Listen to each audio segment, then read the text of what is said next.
ट्रकचा tyre फुटून समोरून येणाऱ्या कारवर जाऊन आदळला। या अपघातात कारचा चक्काचूर झाला तर ट्रक पलटी झाला। हा भीषण अपघात अक्कलकोट वागदरी रोडवर सांगवी बुद्रुक गावाजवळ झाला आहे। या अपघातात 4 ते 5 जण गंभीर जखमी झाल्याची माहिती मिळत आहे। आज रविवार दुपारी 2 वाजण्याच्या सुमारास हा अपघात झाला।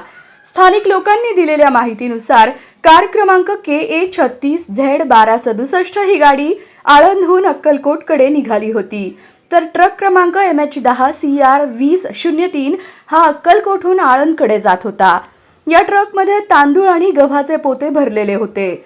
सांगवी गावाजवळ कॉर्नरला ट्रकचा टायर फुटला आणि ट्रक थेट समोरून येणाऱ्या कारवर जाऊन आदळला। त्यानंतर तो पलटी झाला। या अपघातात कारमधील 3 तर ट्रकमधील 2 जखमी झाल्याचं लोकांनी सांगितलं।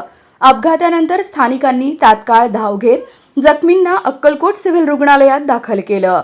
ट्रक रोडवर पलटी झाल्यानं वाहतूक खोळंबली होती, तेव्हा गावकऱ्यांनी पोते काढून रस्ता मोकळा करून दिला।